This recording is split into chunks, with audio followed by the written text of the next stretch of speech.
To clarify the title for this video, I aim to argue that real women should not have any special authority, claim, or control over how other women are portrayed in fiction. It's a bold claim, but please hear me out.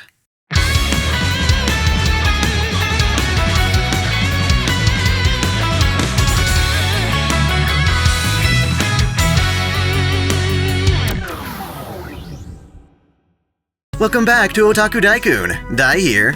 In this video I want to elaborate on a point I've made in the past, specifically my video on the right to draw anime. The major issue there was that women online were attacking artists, regardless of their gender, with the notion that men shouldn't be allowed to draw women. You know, the typical, ow, her back must hurt, and where are her organs sort of attacks. Since then, I've had someone imply on an even older video about female representation in anime that my opinion on the topic isn't as important because I'm a guy. There's this prevailing idea that women should have more say on how women in general are represented in fiction. I get it, too. It follows the Anita Sarkeesian claim that media doesn't exist in a vacuum, but there are always some people out there who will base their understanding of the real world off what they see in fiction. As a result, there are real women who are unfairly held to gender roles and cultural concepts that are, in part, shaped by the media we consume. From this angle, I can see how a woman might be upset seeing, say, a damsel in distress dressed in skimpy clothing, as though her only value were in her body. There's this fear that sexist pigs will use such depictions to judge and impose upon their autonomy. Yet, viewing the issue like this fails to grasp the big picture, and I want to present an equally valid, opposing perspective. First off, let me say this has very little to do with actual feminism. It's not about women's rights, but rather the idea that being a woman does not make someone men. This means that any woman out there is an independent human being before their gender or sex comes into play. This applies politically, too. While having a female politician is certainly less common, there's no rule that says a woman leader will choose what's in your best interest, regardless of gender. For instance, feminists typically advocate pro-choice, as do I, but there's no guarantee a female politician will do the same. Even then, the whole point of pro-choice is to respect a woman's right to her own body. This inherently means it's wrong for one woman to tell another how she should behave or dress. That's honestly just as bad as a man telling a woman what she can and can't do with herself. Despite this, many women still criticize fictional characters as though they were being personally attacked or insulted. In truth, however, there isn't a single fictional character out there that is made to specifically be another real woman. Even stories based in reality, told through lookalikes, become merely parodies of reality the moment they are portrayed by an actor, written into words, or otherwise rendered into existence. I always return to this tweet to exemplify a woman's complaint over fictional women, specifically outing things like jiggle physics or comical sound effects applied to bouncing bosoms. These things certainly sensationalize the concept of the female body, but just because you may have a similar body to one that's on screen, that still doesn't mean it's your body. Pointing out the unrealistic or comical aspects of these depictions already emphasizes my point. Mind you, I'm not saying women have to like these depictions. They just need to realize that having breasts of their own doesn't mean drawings of breasts, realistic or otherwise, aim to mock or target them. In fact, most times, the exact opposite is true. When it comes to human rights, we are all entitled to our own thoughts, beliefs, and fantasies. As long as our expression of these thoughts doesn't infringe on our other rights, we're all free to keep expressing them. In that regard, while a model citizen respects other people's right to autonomy, that doesn't mean they have to refrain from having preferences. Respecting someone's choices doesn't necessarily mean liking or supporting them. It's a matter of letting people make those choices regardless. Let's say you, as either male or female, happen to love women in certain outfits and hairstyles, and for whatever reason you never see people wearing them in public. This exact scenario plays out in the comedy anime Full Metal Panic Fumofu, featuring a guy who's upset that women in his community don't ever wear their hair up in a ponytail. In the episode, he jumps women alone at night and forcibly styles their hair to suit his taste. Obviously, this behavior is bizarre, creepy, and downright criminal, but that's because he's literally imposing his fantasies onto real people who have a right to do what they want with their own hair. His love for ponytails isn't the problem, and we have healthy outlets for these things.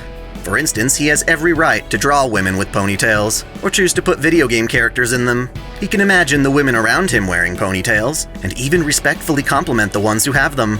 There are even non-imposing ways of telling women they'd look good in ponytails, and opportunities where it'd be reasonable to request a woman to style her hair into one without restricting her autonomy.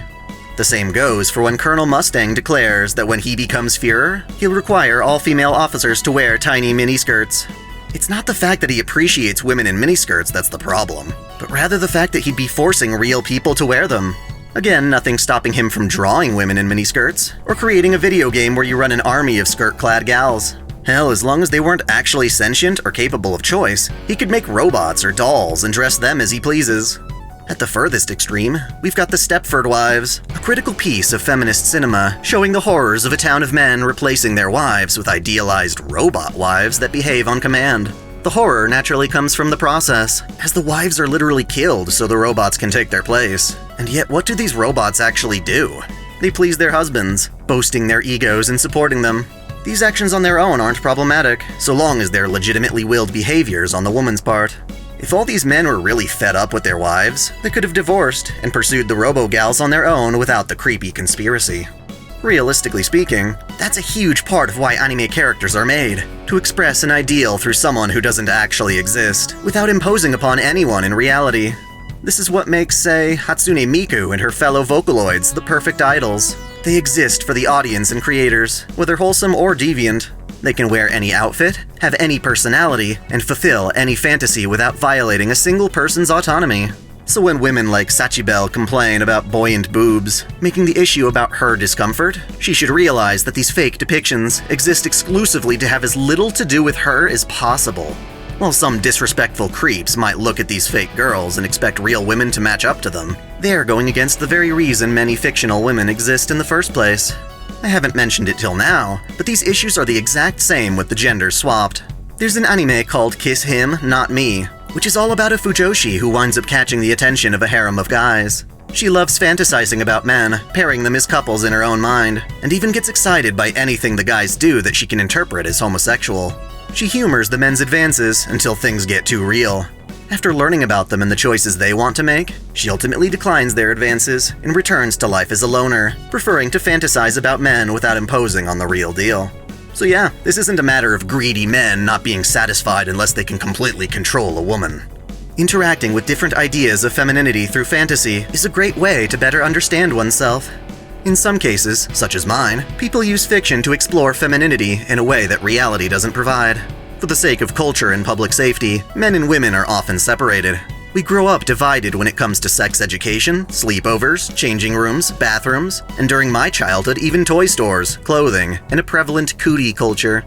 This makes friendships and understanding between guys and girls much more difficult. Thankfully, anime and games have been there for me, offering at least some kind of glimpse into the world of women that I grew up walled away from. Sailor Moon was a huge start to this. When I was first getting into the show, I definitely felt pushback. I thought, but this is a girls' show. You're not supposed to be interested in this stuff. And sure enough, I wasn't into all the makeup and cosmetics marketed around the show, but the anime itself was far too captivating to let my doubts deter me. Fully believing it to be a girls' show, I dove right in and felt welcomed into a world of femininity. I felt part of that group of friends and their adventures, as much as a spectator could anyway, because the anime itself couldn't care less who was watching it. Other anime I grew up with continued this trend. Steel Angel Kurumi, which was all about love and romance between a boy and an android, let me feel an emotional connection to a woman long before I thought to start dating. In either case, it didn't matter who the anime was intended for. I formed my own personal bond with the characters that I feel is just as valid as anyone else's. Heck, in some cases, I'm sure my love and connection to these characters is stronger than some women's, regardless of who the show is made for. This passion is bled into the games I play, and that I prefer to play as female characters. I get to think, if I were a woman with a body like that, what would I want to wear? When I stop to think about it, I have no other avenue where I can legit be asked this question. It's at the point where playing as a kick-ass female is the most empowering thing for me. This fascination has nothing to do with real women. It never has, and it never will. As such, it's frustrating when women feel threatened by anime girls and claim their discomfort is more valid since they happen to be women themselves. It's especially frustrating when it's a character I've become quite passionate about. The only way we're going to get around this is if we all learn to respect each other as people, as well as respect each other's fantasies and interests. If girls want to fawn over unrealistically pretty, effeminate anime boys, then more power to them.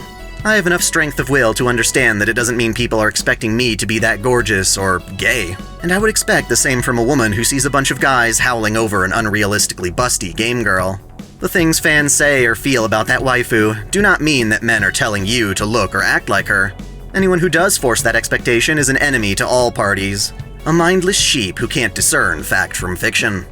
If you're a woman and see artists like Sakimi-chan drawing idealized female bodies, you can totally find it tasteless. But realize that by shaming others or trying to impose change on those fandoms, you're actually butting in on innocuous fandoms that have very little to do with you, despite common genitalia. Ultimately, being female doesn't give a woman entitlement over female characters. Not when there are so many passionate fans whose bond with the character outweighs any misplaced vitriol. Thanks for watching. If you enjoy this channel, help me beat the algorithm by liking, commenting, and sharing the video, subscribing to OtakuDaiKun, and, most of all, smashing that notification bell so you don't miss out on all of my anime discussion, lore, or Let's Play content. If you want to support me directly, there are now 3 ways that all provide the same benefits. You can click Join here on YouTube, or join Patreon or Subscribestar for access to exclusive vids and early access. As always, celebrate your fandom.